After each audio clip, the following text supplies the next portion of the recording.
delighted that we have with us, travelling all the way from Norway, our delegate from OIFE, Osteogenesis Imperfecta Federation Europe, Mrs. Rebecca Skarberg, and also, following on with that talk, we're going to have from Sheffield University and Sheffield Children's Hospital, the chairman of our medical advisory board, Professor Nick Bishop. So will you join with me in welcoming them both? Thank you.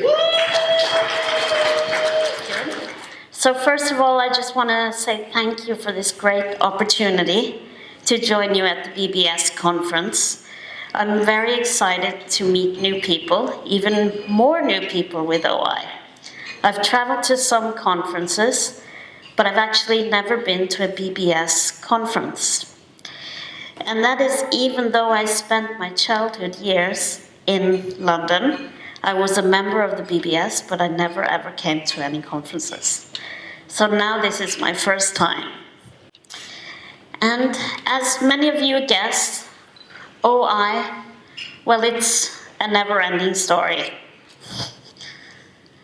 This is a graph of the population in Norway of people with OI. In Norway, there are about 260 people altogether in a population of 5 million. And as you can see, there are more people over the age of 20 than under. But sometimes you wouldn't think that because there are a lot of focus on children and children's treatment and information about children. And actually, there are more people that are not children than are children.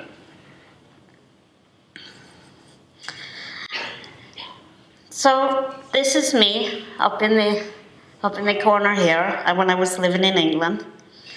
And for me, life with OI has shifted. It's less about fractures and it's more about other soft tissue issues, like breathing, like heart, like pain and fatigue. But I also think that knowledge that we create with treating children and treating grown-ups should go hand in hand. Because if we get to learn more about adult treatment, then we can make good life decisions for our children. And the parents should be just as interested in that as the adults.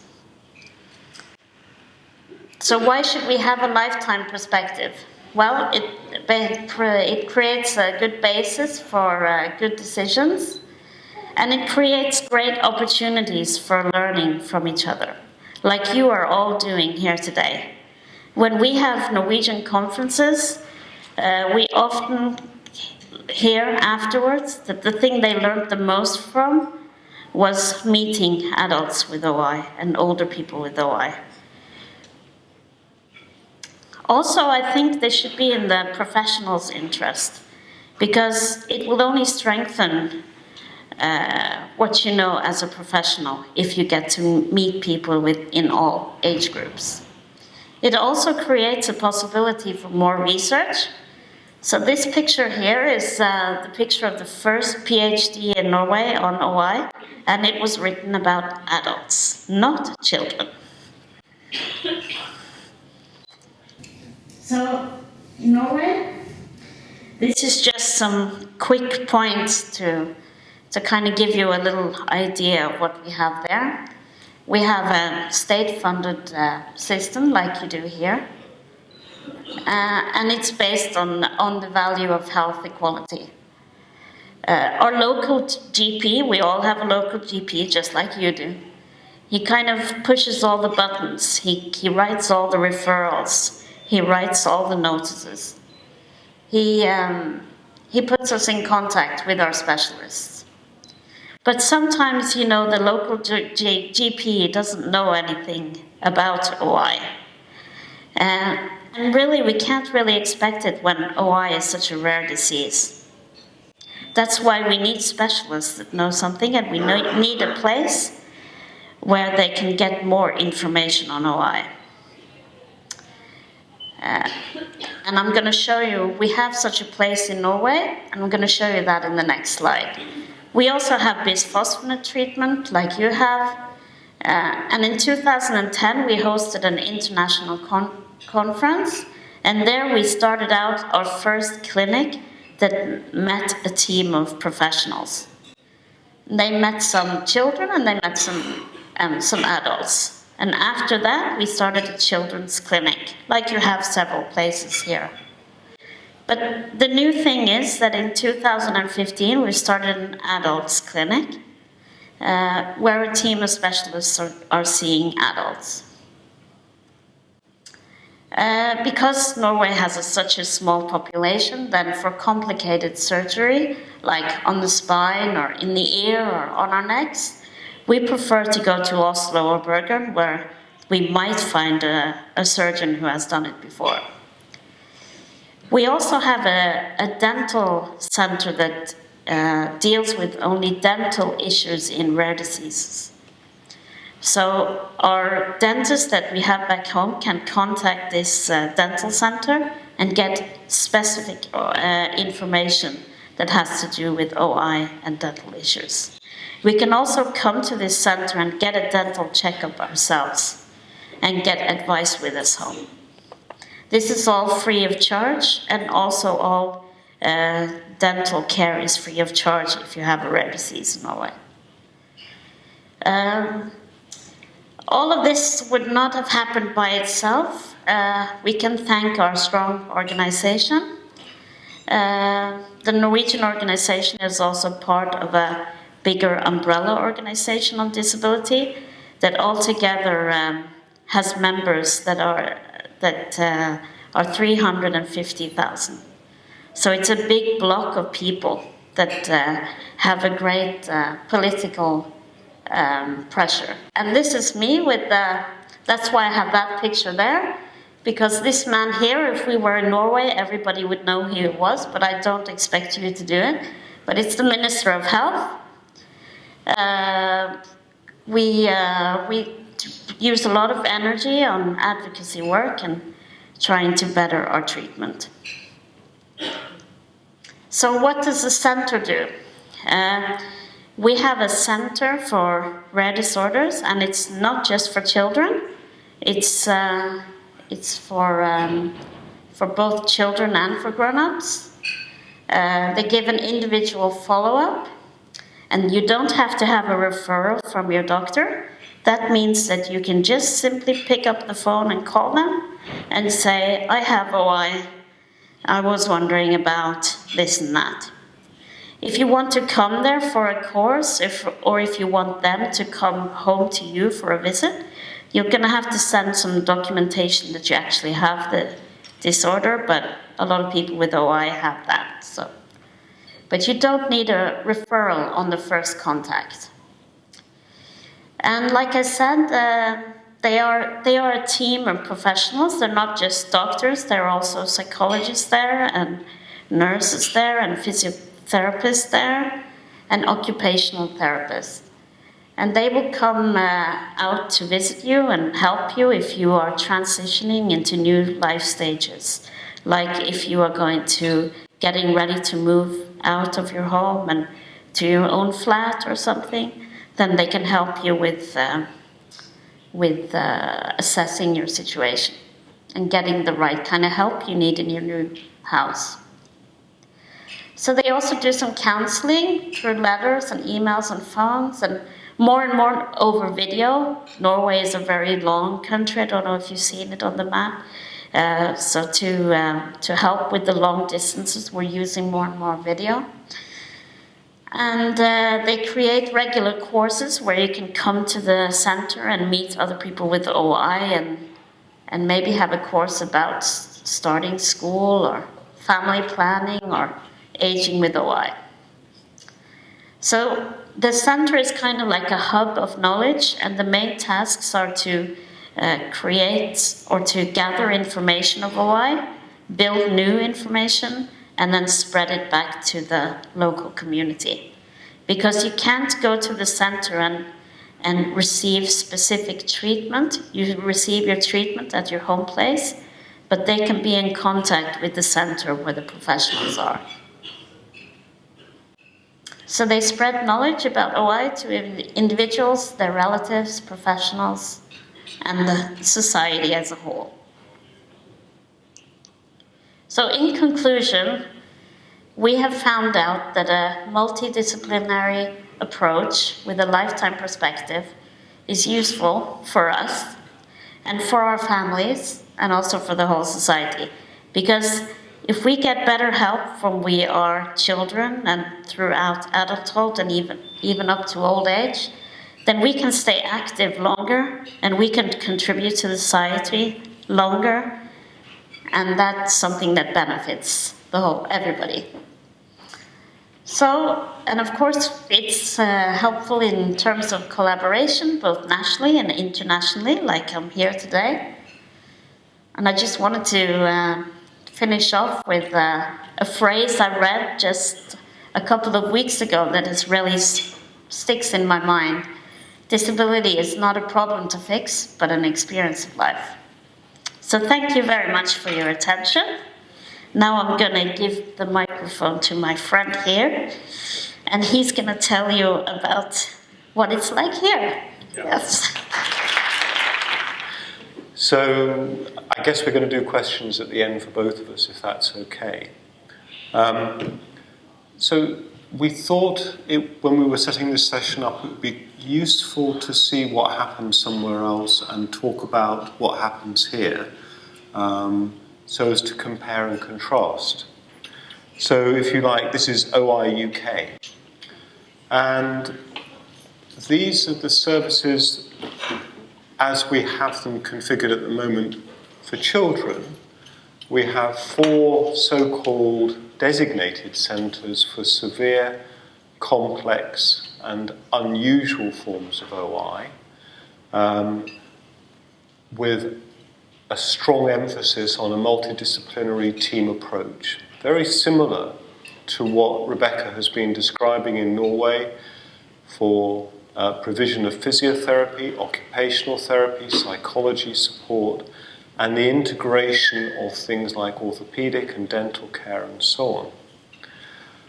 But these 4 designated centres are not the only places where children with OI are looked after. And certainly here in Manchester, we've got Raja Padadella here with us this evening, who runs the OI clinic in Manchester alongside Zulf Mughal, Sarah Ettersham and Mars Skay. And in other centres around the UK, you will find other physicians who are well experienced in looking after OI, but where the levels of resource in terms of central funding are not as great. Now, one of the things that we don't do so well on is our alignment with adult services. And that's particularly true, unfortunately, in the designated centres, because 3 out of those 4 centres are based in standalone children's hospitals. So Sheffield, the Children's Hospital, is a separate organisation to the adult hospital services. The same is true in Birmingham, and Great Ormond Street is completely separate as a trust, as a hospital, from any other hospital in London. And in fact, OI services for adults in London are somewhat scattered, perhaps most concentrated just to the north of London in the Royal National Orthopaedic Hospital at Stanmore. So we don't generally do as well in our alignment with adult services. Perhaps the Raja is slightly different here in Manchester because the Children's Hospital is part of the Central Manchester Teaching Hospitals, and in Bristol, where one of the designated centres is, the Children's Hospital there is actually part of a larger hospital grouping. But, you know, we have what we have, and I think the lesson that we need to take away from this is that we should pay attention to the long-term outcome for those who have OI as time goes by. So what about services to come, and what about services for adults in the UK? At the present time, there are 9 or 10 places in the UK where adults generally get treated in fairly large groups. And that's, again, places like Sheffield and Birmingham, Bristol, London, the Royal National Orthopaedic Hospital I've already mentioned, but also other places, Manchester here, Newcastle, Southampton, Cambridge and Oxford are all places that are seeing significant numbers of folk with OI and where the expertise in treating those individuals is increasing. In terms of trying to develop more highly specialised services for OI for adults, which would include things like occupational and physiotherapy, psychology support, social work input, that sort of thing, you have to go through a mechanism called highly specialised services. And there's a whole series of steps that you have to go through. We suggested to the people who are leading that process that we'd really like to take forward a bid for adult OI services to be developed in designated centres this year, but they pushed it back so that the provisional preliminary application can be made towards the end of 2016. And we've had some conversations with folk around that, and 3 adult physicians, all of whom sit on the Brittle Bone Society Medical Advisory Board, have expressed an interest in trying to take that forward. However, none of them really have vast amounts of time to devote to this. They're all in jobs which are quite demanding from the point of view of their ongoing clinical commitments and their academic commitments and so on. And so what we've agreed is that ideally, we're going to try and get the Brittle Bone Society to lead this bid, which will be quite a unique thing to happen. Generally, with these highly specialised services, they're led by clinicians who've got a specialist interest. And to some extent, that's fine, but actually, it will be a lot stronger being led by a patient group, and where the patients, you guys, can actually say to the people who are going to be providing money, actually, you know what? This is what we really want. You know, we've worked within our organisation, this is our voice, this is what we want, and we would really like you to give it to us, please. And it's not the doctors saying what they want on our behalf, it's us, the patients, saying what we want. So I think it's a much stronger bid process for OI because of that. You'll notice I put Ireland down on here, Neve, as a specific point, and that's because of problems that are coming up in Ireland, and we've talked about that earlier this evening in terms of the provision of surgical services in Southern Ireland and to some extent the provision of medical services in Northern Ireland. And we need to work with you to try and improve those, both north and south of the border. There are constraints in both areas because of capacity to actually take on the work that is required, and funding issues because both of those areas, both those geographical regions do not have as much money as England do currently to put into this kind of problem. If we were going to integrate our activities better, then, again, following on from what Rebecca's already said to you, I think there are benefits in terms of the continuity of the service provision, our ability, which we currently have in a paediatric way, to reach out and go out to people's homes, into schools and so on, to extend that, hopefully, in adult services, to be able to go, again, to people's homes, but perhaps into universities, perhaps into workplaces, in order to try and ensure that those people who are around the person with OI in that environment have a clear understanding of what their needs are and how those needs can be met. There's an advantage in terms of research because we want to know how what we do initially turns out later on. I think it's also reasonable to say that whilst we've had some success with the use of interventions like bisphosphonates in children, the beneficial effects of those interventions have been far less apparent in adults. They just don't seem to work as well. for reasons which we don't understand. And we need to try and understand that if the situation is going to improve. Integrating these services as well gives better opportunities for teaching and for training new medical staff, new nurses, new physiotherapists, new occupational therapists, and so on. And the creation of registries and cohorts, that is, folk who've got a particular type of OI, or other rare bone diseases perhaps, brings forward the possibility of testing new medicines and new ways of making the diagnosis and new ways of monitoring the effects of any treatments. It brings it forward and makes it easier to do. So I'm going to leave services on one side there and just talk a little bit about what's new. The classification. This is not new. This is however many years old, 35 years old nearly. And David Solentz, bless him, have any of you ever met David Solentz? The man who invented the Solentz classification? Yes, jolly good. David is a delightful man. He works in Sydney, in Australia, and he has a brain the size of a planet. But I think his brain was on holiday the day he invented the classification. And when we've asked him about this in the past, he did this as part of his PhD dissertation, and he blames his PhD supervisor for the way in which the classification has been formulated. But we've had it now for 35 years. We're all fairly well used to it, and we all have a rough idea of what it means for us. The problem is that in the last 10 years or so, there has been an explosion of understanding of the genetic origins of OI.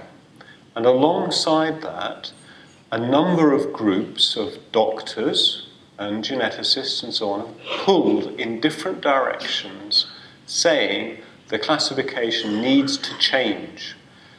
Now, if you were to look at all of the genetic problems which you now know can give rise to OI, that's your list.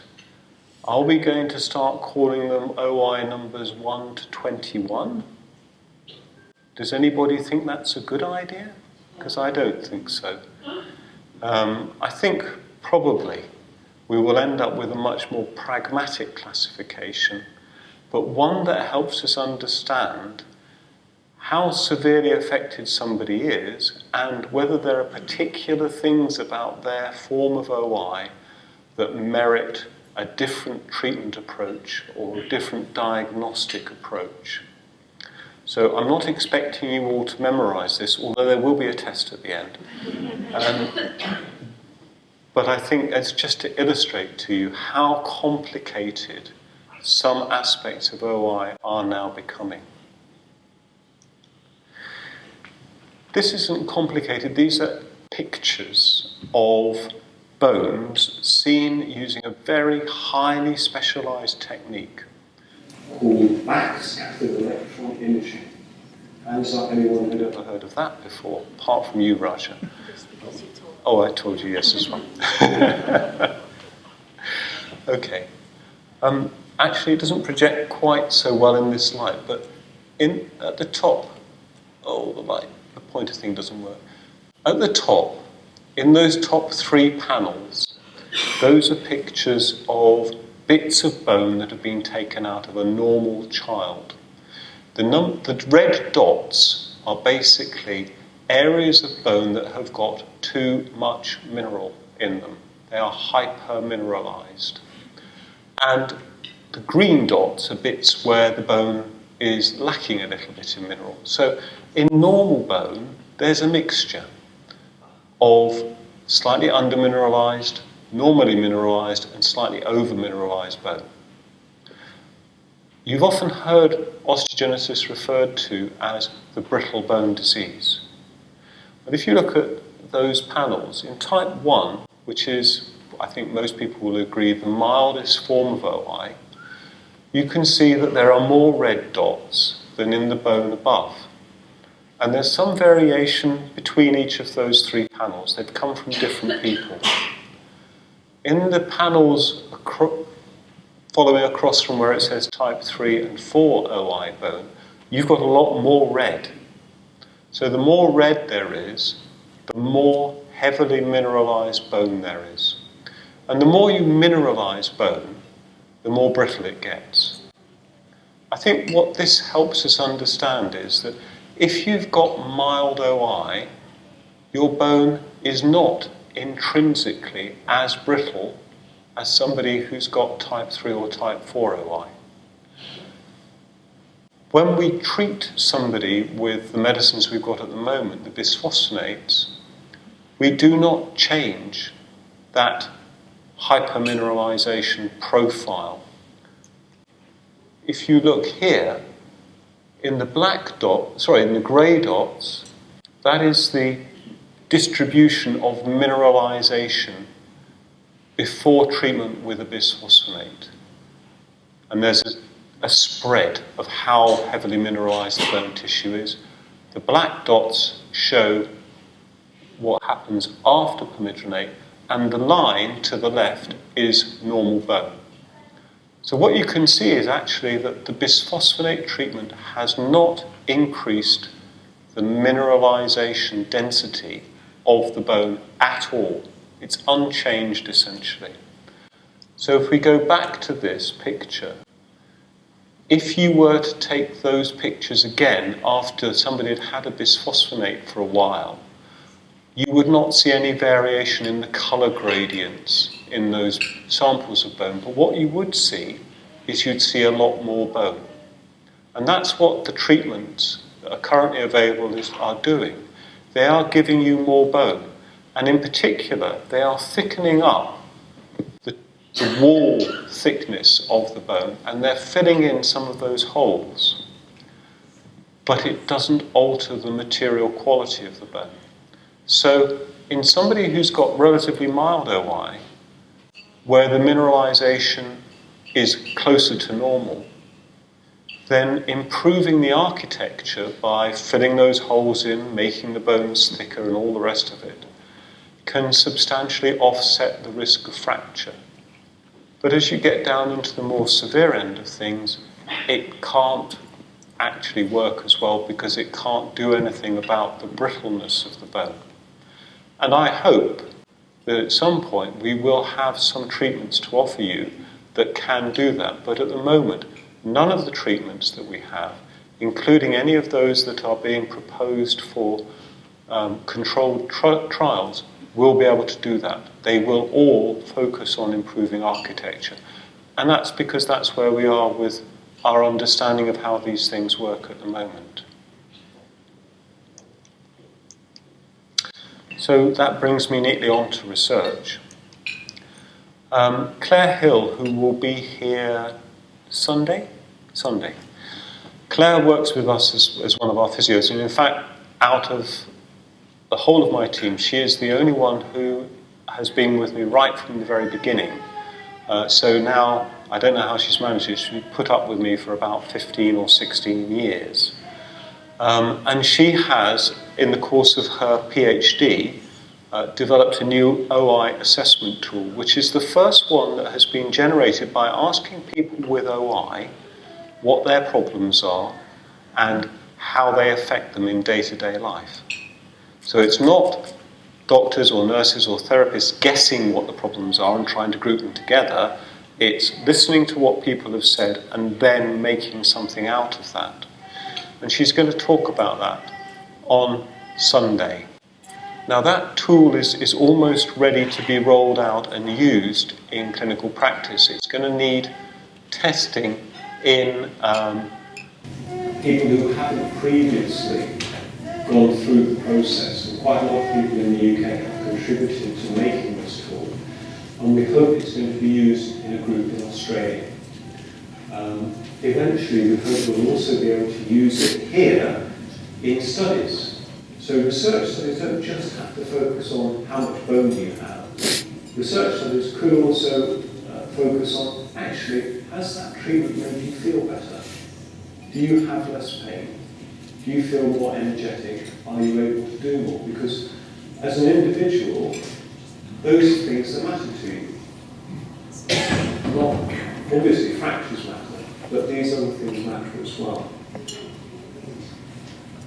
A lot of you will have heard of Rudy, and many of you will have contributed to it. Rudy is a big study being run out of Oxford by Cassim Gervais, delightful chap, and it's all to do with rare diseases of bones, joints, and strangely, blood vessels.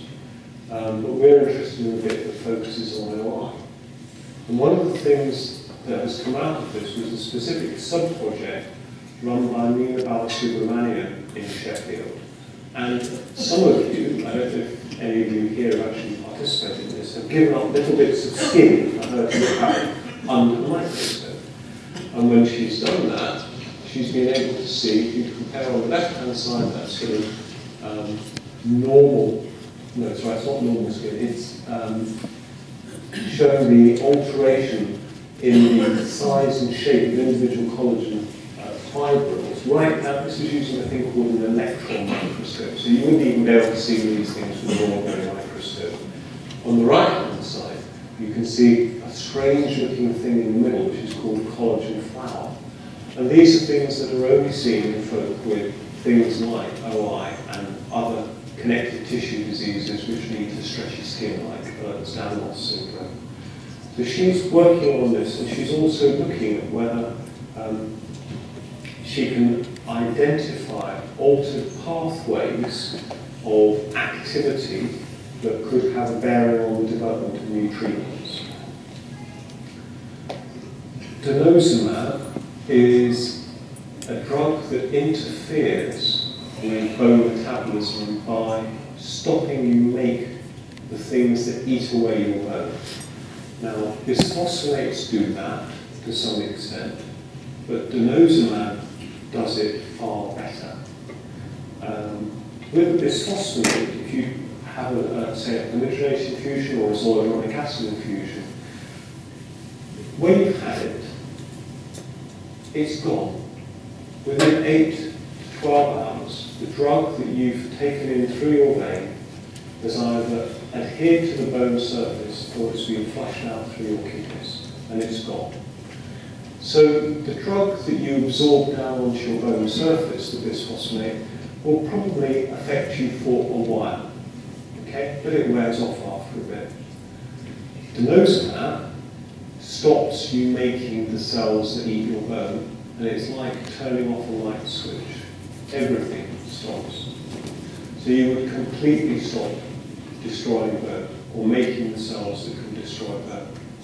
And denosumab has been used in studies in adults with osteoporosis now for quite a long time. And it is different from bisphosphonates in terms of its effectiveness in osteoporosis in older people. Whereas bisphosphonates seem to plateau in terms of their effects after 3 years or so, with an increase in bone mass year on year of 2 or 3%. With denosumab, the increase in bone mass keeps going year after year after year. It's not entirely clear how it's doing it, but it is. And so studies in children are now beginning, and we'll keep you updated with how they progress. It was reported last year by a group in the United States that an antibody to a factor that is produced in bone called TGF-beta, when given to mice who'd got OI, could restore their bones to something that looked pretty much like normal. Now, the company who make the antibody are called Genzyme, and we had hoped that we'd be able to get some of the enzyme which they make for use in human studies out of them to use in OI. And up until the middle of March, that looked as if it was going extremely well, and then all of a sudden they decided they weren't going to do it anymore. And they pulled out from using the antibodies TGF-beta in anything except cancer indications, for reasons which are entirely unclear to me. So we are in the process of trying to identify other small molecules, drugs, effectively, that could do a similar job, and we'll keep you up to date with how that goes. many of you, I think, will have fed back to the Brittle Bone Society about a grant application proposed by Professor Stuart Ralston in Edinburgh to look at parathyroid hormone and zoledronic acid in adults. The Brittle Bone Society, I'm very proud to say, is a co-applicant on the grant. They've not just been consulted, they've been drawn into being an applicant and being part of the ongoing conduct of the study, which is great news, because it means that, again, your voice will be heard in terms of how things are done in research activity. And they were absolutely astonished, I know, because I heard back from Stuart, absolutely astonished to have 169 responses to the request for help in terms of, making comments about the grant and the research that was being done. Normally, they'd get 2 or 3. Okay? So it's great that you guys are so actively involved in this. And the BBS will receive money through the grant, if it's successful, to help cover the time and energy that is put into keeping you involved with that. And that's really all I wanted to update you about today. If you do have questions for me and Rebecca, then please ask.